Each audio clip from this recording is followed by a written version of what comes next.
जय हिंद दोस्तों, mission Rajgir YouTube channel में आपका स्वागत है।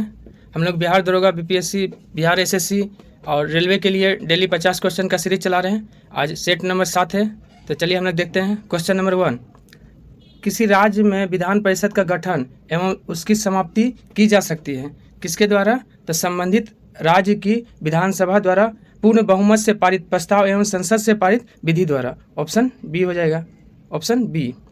वहीं विधान परिषद की बात करें, विधान परिषद का गठन या समाप्ति किस अनुच्छेद में? अनुच्छेद 169।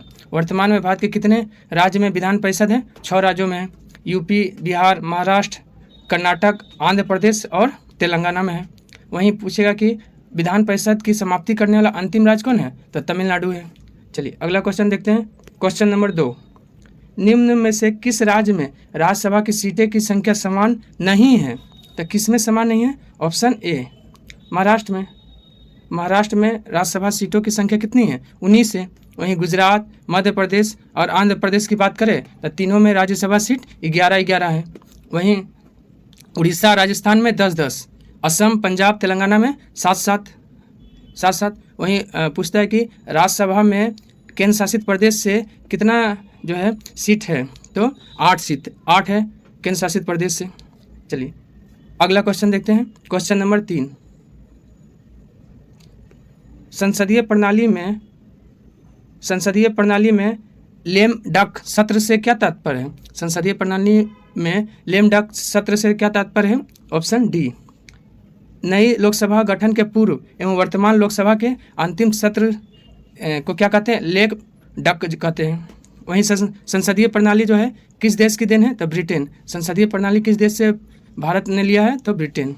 चलिए अगला क्वेश्चन देखते हैं। क्वेश्चन नंबर 4, बिहार पंचायती राज अधिनियम 2006 के अंतर्गत 2 ग्राम सभा की बैठक के बीच अधिकतम कितनी अवधि का अंतर होना चाहिए? तो अधिकतम 3 माह। ऑप्शन बी, अधिकतम 3 माह का अंतर होना चाहिए, उससे ज़्यादा नहीं होना चाहिए। चलिए अगला क्वेश्चन देखते हैं। क्वेश्चन नंबर, वहीं बात करेगा कि पंचायती राज जो है केंद्र में पंचायती राज को मान्यता कब मिला था? पंचायती राज को मान्यता 24 अप्रैल 1993 में मिला था। वहीं बात करें कि कौन सा समिति ने दिलाया था? एल.एम. सिंघवी समिति। चलिए अगला क्वेश्चन देखते हैं। क्वेश्चन नंबर 5, किस अधिनियम के अंतर्गत केंद्रीय बजट को राज्य बजट से अलग किया गया? किस अधिनियम द्वारा? तो ऑप्शन सी, भारत शासन अधिनियम 1919 के द्वारा केंद्रीय बजट को राज्य बजट से अलग किया गया। वहीं भारत परिषद अधिनियम 1892 की बात करें तो अप्रत्यक्ष चुनाव प्रणाली और बजट पे बहस करने और कार्यकारिणी से प्रश्न पूछने की स्वतंत्रता जो है किस अधिनियम द्वारा? तो भारत परिषद अधिनियम 1892 द्वारा दिया गया। वहीं भारत शासन अधिनियम 1909 में सांप्रदायिक निर्वाचन प्रणाली का प्रारंभ हुआ। वहीं पूरक प्रश्न पूछने की भी स्वतंत्रता कब दिया गया? 1909 में दिया गया। चलिए 1935 में प्रांतों को स्वायत्तता दिया गया और केंद्र में द्वैध शासन प्रारंभ हुआ 1935 में। चलिए अगला क्वेश्चन देखते हैं। क्वेश्चन नंबर 6, भारतीय संविधान में तदर्थ न्यायाधीश की नियुक्ति का प्रावधान जो है कहाँ है? तो सर्वोच्च न्यायालय में तदर्थ न्यायाधीशों का नियुक्ति होता है। Option A. वहीं बात करें तदर्थ न्यायाधीश जो है किस देश से लिया गया है? तो फ्रांस से लिया गया है। अनुच्छेद 127 में है। तदर्थ न्यायाधीश किस अनुच्छेद में? अनुच्छेद 127। यह केवल सर्वोच्च न्यायालय में ही इसकी नियुक्ति होती है। वहीं उच्च न्यायालय की बात करें तो उच्च न्यायालय का गठन किस अनुच्छेद में? अनुच्छेद 216 में है। चलिए अगला क्वेश्चन देखते हैं। क्वेश्चन नंबर 7, संविधान के किस अनुच्छेद के तहत संसद द्वारा किसी राज्य को अनुदान उपलब्ध कराया जाता है? अनुदान जो है उपलब्ध कराना यह किस अनुच्छेद में है? अनुच्छेद 275। ऑप्शन बी, 275 में है जो है अनुदान दिया जाता है संसद द्वारा राज्य को। वहीं अनुच्छेद 276 की बात करें तो क्या है? वित्तीय व्यापार और आजीविका पे कर जो है 276 में है। अनुच्छेद 280 वित्त आयोग का जो है स्थापना अनुच्छेद 280 में है। वहीं अनुच्छेद 282 की बात करें तो संघ एवं राज्य द्वारा अपने राजस्व से किया जाने वाला व्यय अनुच्छेद 282 में है। चलिए अगला क्वेश्चन देखते हैं। क्वेश्चन नंबर 8, निम्न में से कौन सा संविधान संशोधन अधिनियम वस्तु एवं सेवा कर मतलब जीएसटी से संबंधित है? तो 101वां संविधान संशोधन। ऑप्शन डी जो है जीएसटी से कौन सा संविधान? 101वां संविधान संशोधन 2016। वहीं बात करें 58वां संविधान संशोधन 2012 किससे संबंधित है? तो इसमें अनुच्छेद 371 के में जे जोड़ा गया, मतलब कर्नाटक, हैदराबाद जो है के विकास के लिए राज्यपाल द्वारा कदम उठाना, ये जोड़ा गया 58वां संविधान संशोधन 2012 द्वारा। वहीं 99वां संविधान संशोधन में क्या हुआ था, राष्ट्रीय न्यायिक नियुक्ति आयोग का स्थापना 99वां संविधान संशोधन 2014 में। 100वां संविधान संशोधन भारत बांग्लादेश भूमि हस्तांतरण जो है कौन सा, तो 100वां संविधान संशोधन अधिनियम 2015 से संबंधित है। चलिए अगला क्वेश्चन देखते हैं, क्वेश्चन नंबर 9, विधि का शासन संबंधित प्रावधान को किस देश के संविधान से लिया गया है। विधि का शासन जो है किस देश से लिया गया है, तो ब्रिटेन, ऑप्शन ए, ब्रिटेन से लिया गया है विधि का शासन। वहीं विधि द्वारा स्थापित प्रक्रिया बोलेगा तो जापान से, विधि द्वारा स्थापित प्रक्रिया जापान से। वहीं बात करें अमेरिका से क्या लिया गया है, प्रस्तावना। देखिए प्रस्तावना कहाँ से लिया गया है, अमेरिका से, लेकिन प्रस्तावना की भाषा बोलेगा तो ऑस्ट्रेलिया से लिया गया है। कनाडा से क्या लिया गया है, संघ राज्य संबंध कहाँ से लिया गया है, कनाडा से लिया गया है। हाँ, एक और क्वेश्चन याद रखिएगा, सेवा का अधिकार जो है कहाँ प्रारंभ हुआ था, ब्रिटेन में प्रारंभ हुआ था। चलिए अगला क्वेश्चन देखते हैं, क्वेश्चन नंबर 10, दिए गए विकल्प में से कौन सा जो है 8वीं अनुसूची में शामिल नहीं है, तो ऑप्शन डी, ऑप्शन डी सभी इसमें से शामिल है। देखिए सिंधी को कब, तो सिंधी को 21वां संविधान संशोधन 1967 में जोड़ा गया। वहीं नेपाली, मणिपुरी और कोंकणी तीनों को, इसका ट्रिक है नमक याद रख सकते हैं, 71वां संविधान संशोधन 1992 द्वारा जोड़ा गया। चलिए उसके बाद है अगला क्वेश्चन देखते हैं, क्वेश्चन नंबर 11, विश्व जल संरक्षण दिवस प्रतिवर्ष कब मनाया जाता है। विश्व जल संरक्षण दिवस प्रतिवर्ष कब मनाया जाता है, तो 22 मार्च, ऑप्शन ए 22 मार्च को मनाया जाता है विश्व जल संरक्षण दिवस। वहीं बात करें पहली बार विश्व जल संरक्षण दिवस कब मनाया गया था, 1993 में मनाया गया था। वहीं 5 जून को विश्व पर्यावरण दिवस 5 जून को मनाते हैं। 11 जुलाई को आपका विश्व जनसंख्या दिवस कब मनाते हैं, 11 जुलाई को मनाते हैं। 24 अप्रैल को पंचायती राज दिवस मनाया जाता है, 24 अप्रैल को। चलिए अगला क्वेश्चन देखते हैं, क्वेश्चन नंबर 12, कांवड़ झील जो रामसर स्थल की सूची में सूचीबद्ध किया गया है या बिहार के किस जिले में है। कांवड़ झील बिहार के किस जिले में है, तो बेगूसराय, ऑप्शन बी, बेगूसराय में है कांवड़ झील। वहीं बात करें जमुई में, तो नागी नकटी झील कहाँ है, तो जमुई में है। कटिहार में गोगा बिल राष्ट्रीय उद्यान कहाँ है, तो कटिहार में है। चलिए अगला क्वेश्चन देखते हैं, क्वेश्चन नंबर 13, IUCN का मुख्यालय कहाँ स्थित है। IUCN का मुख्यालय कहाँ स्थित है, तो स्विट्जरलैंड, ऑप्शन बी, IUCN का मुख्यालय ग्लांड स्विट्जरलैंड में स्थित है। वहीं पूछेगा IUCN का स्थापना कब हुआ, 1948 में हुआ है। जेनेवा किसका मुख्यालय है, WTO का मुख्यालय जेनेवा है। वहीं न्यूयॉर्क में UNDP का मुख्यालय कहाँ है, न्यूयॉर्क में है। लंदन में एमनेस्टी इंटरनेशनल और अंतर्राष्ट्रीय समुद्री संगठन का मुख्यालय, दोनों का मुख्यालय कहाँ है, लंदन है। चलिए अगला क्वेश्चन देखते हैं, किस बायोम में सबसे कम ताप अंतर पाया जाता है। किस बायोम में सबसे कम ताप अंतर पाया जाता है, तो सदाबहार वन बायोम, ऑप्शन डी, सदाबहार वन बायोम में जो है यहाँ सबसे कम ताप अंतर पाया जाता है। और सबसे अधिक वर्षा कहाँ होती है, तो सदाबहार वन बायोम में होती है। इसके कारण जो है ये तापमान को एक समान बनाए रखता है। चलिए अगला क्वेश्चन देखते हैं, क्वेश्चन नंबर 15, भारत के अधिकांश वन जीव संरक्षित क्षेत्र घिरे हुए हैं। भारत के अधिकांश वन्य जीव संरक्षित क्षेत्र घिरे हुए हैं किससे, तो मानवीय बस्ती से, ऑप्शन डी, मानवीय बस्ती से घिरा हुआ है। चलिए अगला क्वेश्चन देखते हैं, क्वेश्चन नंबर 16, मिष्टी योजना जो हाल ही में शुरू किया गया था, इसका संबंध किससे है। मिष्टी योजना का संबंध किससे है, तो मैंग्रोव वन से, तो ऑप्शन डी हो जाएगा, मैंग्रोव वन से संबंधित है मिष्टी योजना। चलिए अगला क्वेश्चन देखते हैं, क्वेश्चन नंबर 17, हाल ही में आयोजित संयुक्त सैन्य अभ्यास अजय वारियर 2023 किन देशों से संबंधित है। अजय वारियर 2023 जो है भारत और किस देश के बीच हुआ, तो भारत और ब्रिटेन के बीच हुआ, ऑप्शन डी, भारत और ब्रिटेन के बीच हुआ।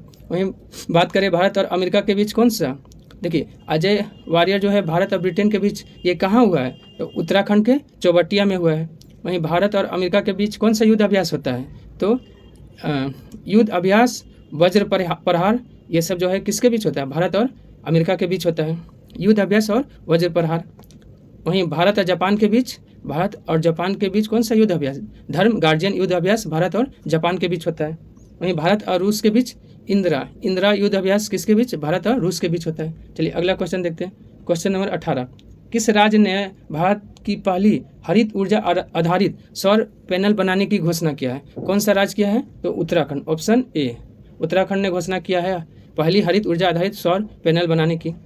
चलिए अगला क्वेश्चन देखते हैं, क्वेश्चन नंबर 19, देखिए महोत्सव है और स्थल है। देखिए काला घोड़ा महोत्सव जो है कहाँ मनाया जाता है, तो काला घोड़ा महोत्सव मनाया जाता है आपका मुंबई में। काला घोड़ा महोत्सव कहाँ मनाया जाता है? मुंबई में। वहीं गंगा सागर मेला कहाँ लगता है? गंगा सागर मेला पश्चिम बंगाल में लगता है। सरहुल महोत्सव झारखंड में लगता है। और विज्ञान साहित्य महोत्सव ये भोपाल में लगता है। तो क्या हो जाएगा? PQRS, PQRS option A, PQRS option C हो जाएगा, PQRS। चलिए अगला क्वेश्चन देखते हैं। क्वेश्चन नंबर 20, संयुक्त राष्ट्र तथा विश्व स्वास्थ्य संगठन द्वारा किस तिथि को महामारी की तैयारी का अंतर्राष्ट्रीय दिवस मनाने की घोषणा किया है? तो किस तिथि को? 27 सितंबर ऑप्शन बी। 27 सितंबर को जो है महामारी की तैयारी का अंतर्राष्ट्रीय दिवस मनाने की घोषणा किया है। वहीं 27 सितंबर को कौन सा दिवस मनाया जाता है? विश्व पर्यटन दिवस मनाया जाता है। 23 जनवरी को पराक्रम दिवस सुभाष चंद्र बोस की जयंती पर। 28 फरवरी को राष्ट्रीय विज्ञान दिवस। वहीं विश्व विज्ञान दिवस बोलेगा तो 10 नवंबर को, विश्व विज्ञान दिवस 10 नवंबर को मनाया जाता है। वहीं 21 फरवरी को अंतर्राष्ट्रीय मातृभाषा दिवस कब मनाया जाता है? 21 फरवरी को मनाया जाता है। चलिए अगला क्वेश्चन देखते हैं। क्वेश्चन नंबर 21, अक्टूबर 2022 आए शीतरंग चक्रवात का नामकरण किसने किया? शीतरंग चक्रवात का नामकरण किसने किया? थाईलैंड ऑप्शन बी, थाईलैंड ने किया है। वहीं यूएई ने कौन सा तूफान का नामकरण किया? मेंडूस तूफान का नामकरण यूएई किया है। श्रीलंका ने आसानी तूफान का नामकरण किसने किया? श्रीलंका ने किया है। चलिए अगला क्वेश्चन देखते हैं। 17वीं भारत वन स्थिति रिपोर्ट 2021 के अनुसार सर्वाधिक वन आवरण प्रतिशत वाला राज्य कौन सा है? तो मिजोरम ऑप्शन ए, मिजोरम में सबसे ज़्यादा प्रतिशत जो है वन आवरण है। कितना? लगभग 84.5% के आसपास। वहीं दूसरा बोलेगा तो दूसरा सबसे ज़्यादा तो अरुणाचल प्रदेश, तीसरा मेघालय है। अगला क्वेश्चन देखते हैं। क्वेश्चन नंबर 23, पार्श्व गायिका लता मंगेशकर को भारत रत्न से कब सम्मानित किया गया? पार्श्व गायिका लता मंगेशकर को भारत रत्न कब मिला था? तो 2001 में ऑप्शन बी, 2001 में मिला था भारत रत्न। और बिस्मिल्लाह खां, लता मंगेशकर और बिस्मिल्लाह खां दोनों को 2001 में भारत रत्न दिया गया था। वहीं बात करें 1999 में किसको मिला था? 1999 में रविशंकर, अमर्त्य सेन और गोपीनाथ बारदोली तीनों को 1999 में भारत रत्न मिला है। चलिए 2003-4 में किसी को नहीं मिला। अभी तक कुल कितने व्यक्तियों को भारत रत्न मिल चुका है? कुल 53 व्यक्तियों को भारत रत्न मिल चुका है, जिसमें से 15 महिला हैं। चलिए अगला क्वेश्चन देखते हैं। क्वेश्चन नंबर 24, वैश्विक आतंकवाद सूचकांक 2023 में भारत का स्थान कितना है? आतंकवाद में भारत का स्थान 13 ऑप्शन सी, 13 है। वहीं पहले स्थान पे कौन सा है देश है? तो अफगानिस्तान है पहले स्थान पे आतंकवाद सूचकांक में। चलिए अगला क्वेश्चन देखते हैं। क्वेश्चन नंबर 25, 32वां बिहारी पुरस्कार 2022 से किसे सम्मानित किया गया? 32वां बिहारी पुरस्कार 2022 किसे मिला है? तो माधव हाड़ा को, ऑप्शन ए, डॉक्टर माधव हाड़ा को मिला है बिहारी पुरस्कार 2022। वहीं मधु कांकरिया को 31वां बिहारी पुरस्कार मिला है, 31वां बिहारी पुरस्कार मधु कांकरिया। और ज्ञान चतुर्वेदी को क्या मिला था? 32वां व्यास सम्मान 2022 मिला था ज्ञान चतुर्वेदी को। वहीं असगर वजाहत को 31वां व्यास 2021 मिला था। देखिए वहीं बिहारी पुरस्कार कब प्रारंभ हुआ था? बिहारी पुरस्कार 1991 में प्रारंभ हुआ था। अब बिहारी पुरस्कार कौन सा राज्य देती है? तो राजस्थान सरकार देती है। चलिए अगला क्वेश्चन देखिए। क्वेश्चन नंबर 26, निम्नलिखित में से किसे चिकित्सा के क्षेत्र में नोबेल पुरस्कार मिला है?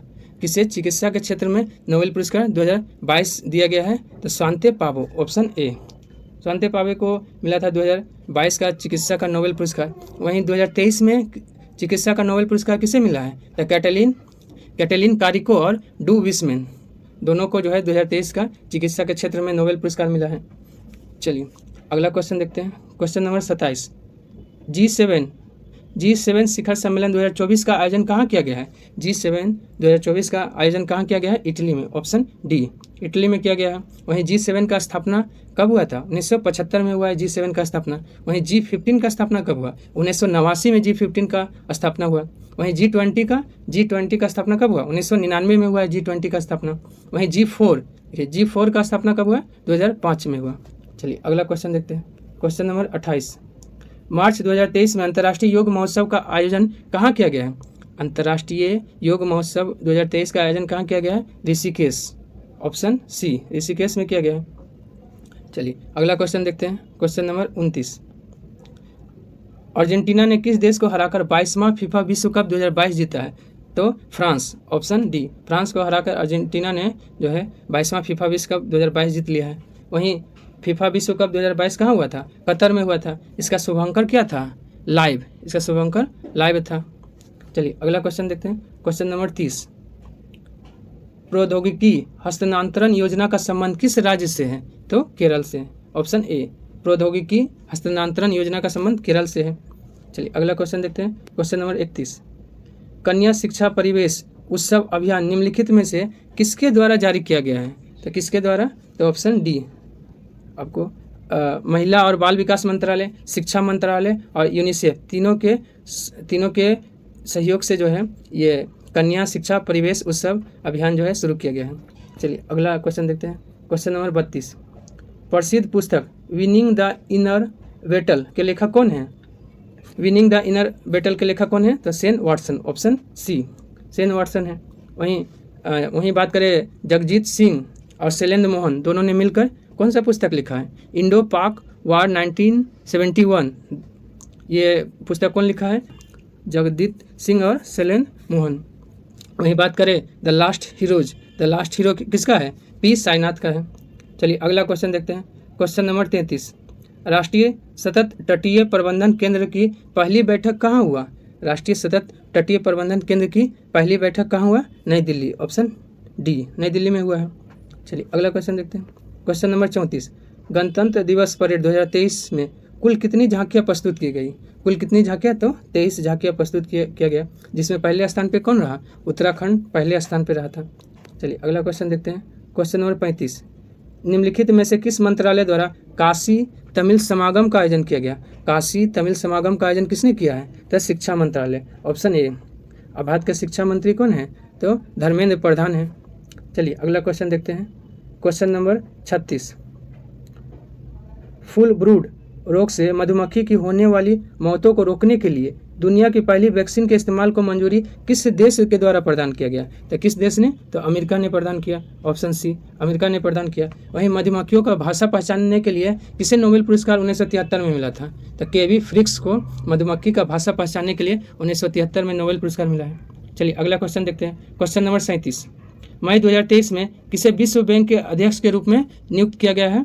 तो किसे नियुक्त किया गया है? अजय बंगा, ऑप्शन ए, अजय बंगा को नियुक्त किया गया है। वहीं विश्व बैंक की स्थापना कब हुआ था? 1944 में ब्रेटन वुड्स सम्मेलन द्वारा। वहीं नील मोहन जो है यूट्यूब का CEO कौन है? नील मोहन। और मनप्रीत मोनिका सिंह कौन है? तो USA की पहली सिख न्यायाधीश बनने वाली मनप्रीत मोनिका सिंह। चलिए अगला क्वेश्चन देखते हैं। क्वेश्चन नंबर 38, अक्टूबर 2022 में राष्ट्रपति ने राज्यसभा के लिए 4 सदस्यों को मनोनीत किया है। निम्नलिखित में से कौन शामिल नहीं है? इसमें से कौन शामिल नहीं है? तो ऑप्शन सी, श्री कपिल कपूर इसमें शामिल नहीं है। किनको चुना गया है? बीरेन हेगड़े, KV विजेंद्र प्रसाद, इलैया राजा और एक और कौन सा व्यक्ति है? PT उषा। टोटल 4 व्यक्ति को राज्यसभा के लिए मनोनीत किया गया है। चलिए अगला क्वेश्चन देखते हैं। क्वेश्चन नंबर 39, निम्नलिखित में से किस योजना की शुरुआत की घोषणा केंद्रीय बजट 2023-24 में किया गया है? किस योजना की घोषणा जो है केंद्रीय बजट 2023-24 में किया गया है? तो ई न्यायालय परियोजना चरण 3, प्रधानमंत्री कौशल विकास योजना 4.0, अमृत धरोहर स्कीम। तो इनमें से सभी, ऑप्शन डी, इनमें से सभी का जो है घोषणा किया गया है। चलिए अगला क्वेश्चन देखते हैं। अगला क्वेश्चन देखते हैं। क्वेश्चन नंबर 40, क्वेश्चन नंबर 40, आर्थिक समीक्षा 2022-23 के अनुसार 2023 से 2027 तक कितने PM श्री स्कूलों का निर्माण किया जाएगा? कितना? 14,500, ऑप्शन डी, 14,500 कुल PM श्री स्कूल का निर्माण किया जाएगा। चलिए अगला क्वेश्चन देखते हैं। क्वेश्चन नंबर 41, निम्नलिखित में से सही विकल्प का चयन कीजिए। केलकर समिति करों में सुधार से केलकर समिति जो है सही बात है। एल के झा समिति प्रत्यक्ष कर, नहीं, यहाँ थोड़ा सा टाइपिंग मिस्टेक है। एल के झा समिति अप्रत्यक्ष कर से संबंधित है। वहीं प्रत्यक्ष कर का बात बोलेंगे तो प्रत्यक्ष कर से कौन सा समिति संबंधित है? वांचू समिति प्रत्यक्ष कर से संबंधित है। सुखमय चक्रवर्ती समिति मौद्रिक प्रणाली पर पूर्ण विचार से संबंधित है। तो इसका क्या आंसर हो जाएगा? Option D. थोड़ा सा यहाँ सुधार लीजिएगा, एल के झा समिति अप्रत्यक्ष कर से हो जाएगा। चलिए अगला क्वेश्चन देखते हैं। क्वेश्चन नंबर 42, वर्तमान में राष्ट्रीय आय की गणना हेतु किस आधार वर्ष का प्रयोग किया जा रहा है? तो ऑप्शन बी 2011-12 का प्रयोग जो है राष्ट्रीय आय की गणना के लिए किया जा रहा है। वहीं बोलेंगे कि राष्ट्रीय आय की गणना जो है कौन करता है, CSO। CSO का स्थापना कब हुआ था, 1951 में हुआ था। चलिए अगला क्वेश्चन देखते हैं। क्वेश्चन नंबर 43, भारतीय मुद्रा के प्रतीक चिन्ह रुपये को किस वर्ष अपनाया गया था, किस वर्ष अपनाया गया था, तो 2010 में, ऑप्शन बी 10 में अपनाया गया था। वहीं ये जो प्रतीक है वो किसने दिया था, रुपये का जो प्रतीक, डी उदय कुमार ने इसको डिजाइन किया था। चलिए अगला क्वेश्चन देखते हैं। क्वेश्चन नंबर 44, निम्नलिखित में कौन अल्प विकसित अर्थव्यवस्था की विशेषता है, इसमें से कौन है अल्प विकसित का, तो प्रति व्यक्ति आय, ये तो सही है, प्रति व्यक्ति आय तो है। निम्न आश्रित अनुपात नहीं है। पूंजी निर्माण की उच्च दर, ये भी नहीं है। प्राथमिक क्षेत्र में अधिक कार्यबल, ये भी है। 1 और 4 किस ऑप्शन में है, तो ऑप्शन सी 1 और 4। चलिए अगला क्वेश्चन देखते हैं। मिड डे मील योजना की शुरुआत किस पंचवर्षीय योजना के दौरान हुआ, मिड डे मील योजना की शुरुआत किस पंचवर्षीय योजना में, तो 8वीं पंचवर्षीय योजना में, ऑप्शन सी 8वीं पंचवर्षीय योजना में। मिड डे मील योजना कब प्रारंभ हुआ था, 1995 में प्रारंभ हुआ था मिड डे मील योजना। चलिए अगला क्वेश्चन देखते हैं। क्वेश्चन नंबर 46, निम्नलिखित में कौन सा कथन सही है, इसमें से कौन सा कथन सही है, तो गांधी जी ने कांग्रेस की अध्यक्षता 2 बार की, नहीं गलत। गांधी जी ने 1 बार कांग्रेस की अध्यक्षता किया। बिहार में कांग्रेस का अधिवेशन 1 बार हुआ, नहीं ये भी गलत है, बिहार में कुल 3 बार हुआ है। उसके बाद है कांग्रेस की प्रथम महिला अध्यक्ष सरोजिनी नायडू, ये भी गलत है। कांग्रेस की प्रथम महिला अध्यक्ष एनी बेसेंट थी, कौन, एनी बेसेंट। और सबसे कम उम्र के कांग्रेस अध्यक्ष अबुल कलाम आज़ाद, ये सही है, ऑप्शन डी हो जाएगा। सबसे कम उम्र के अध्यक्ष और सबसे अधिक समय तक भी रहने वाले अध्यक्ष कौन है, अबुल कलाम आज़ाद। चलिए अगला क्वेश्चन देखते हैं। क्वेश्चन नंबर 47, संत कबीर निम्न में से किसके शिष्य थे, संत कबीर किसके शिष्य थे, तो रामानंद, ऑप्शन डी रामानंद के शिष्य थे संत कबीर। चलिए अगला क्वेश्चन देखते हैं। क्वेश्चन नंबर 48, भाषाई अखबारों पर प्रतिबंध लगाने के उद्देश्य से ब्रिटिश सरकार द्वारा वर्नाकुलर प्रेस एक्ट को कब लागू किया गया था, वर्नाकुलर प्रेस एक्ट कब लागू हुआ था, 1878, option C vernacular press act 1878 में लागू हुआ, लेकिन इसे समाप्त कब किया गया था, 1882 में समाप्त किया गया था। इससे क्वेश्चन पूछता है कि जो है वर्नाकुलर प्रेस एक्ट मुख्यतः कौन सा अखबार को बंद करने के लिए लाया गया था, सोम प्रकाश और भारत मिहिर अखबार को बंद करने के लिए वर्नाकुलर प्रेस एक्ट लाया गया था। वहीं अमृत बाजार पत्रिका जो है रातों रात बांग्ला से अंग्रेजी में प्रकाशित होने लगी थी। पूछेगा वर्नाकुलर प्रेस एक्ट का जो है समर्थन किस अखबार ने किया था, तो पायनियर अखबार ने वर्नाकुलर प्रेस एक्ट का समर्थन किया था। सभी एक जगह कर दिया गया है। अगर आप लोग वीडियो को लाइक और सब्सक्राइब नहीं कर रहे हैं, आपसे हाथ जोड़कर निवेदन है कि वीडियो को लाइक और सब्सक्राइब किया कीजिए। चलिए अगला क्वेश्चन देखते हैं। क्वेश्चन नंबर 49, निम्न में से कौन भारत का प्रथम मजदूर संगठन था, निम्नलिखित में कौन भारत का प्रथम मजदूर संगठन था, तो ऑप्शन सी बॉम्बे मिल हैंड एसोसिएशन भारत का प्रथम मजदूर संगठन था। वहीं बात करें बॉम्बे मिल हैंड एसोसिएशन का स्थापना 1890 में किसने किया था, एम लोखंडे ने किया था। वहीं बात करें मद्रास लेबर यूनियन की स्थापना कब हुआ था, 1918 में हुआ था। वहीं अखिल भारतीय ट्रेड यूनियन कांग्रेस का स्थापना कब हुआ, 1920 में हुआ था। चलिए आज का अंतिम क्वेश्चन नंबर 50, किस घटना के बाद महात्मा गांधी ने असहयोग आंदोलन को अपनी हिमालय जैसी भूल बताया है, असहयोग आंदोलन को अपनी हिमालय जैसी भूल किस घटना के बाद बताया है, ऑप्शन डी चौरी चौरा कांड के बाद बताया है। वहीं आपका चौरी चौरा कांड कब हुआ था, 5 फरवरी 1922 को। वही असहयोग आंदोलन कब प्रारंभ हुआ था, 1 अगस्त 1920 को प्रारंभ हुआ। ऐसे वापस कब ले लिया गया, तो 12 फरवरी 1922 को वापस ले लिया गया, 12 फरवरी 1922 को वापस ले लिया गया। वहीं खेड़ा सत्याग्रह कब हुआ था, खेड़ा सत्याग्रह 1918 में हुआ है। नागपुर झंडा सत्याग्रह कब हुआ था, नागपुर झंडा सत्याग्रह 1923 में हुआ था। वहीं राजकोट सत्याग्रह कब हुआ था, राजकोट सत्याग्रह 1939 में हुआ था। आज के लिए इतना ही, धन्यवाद।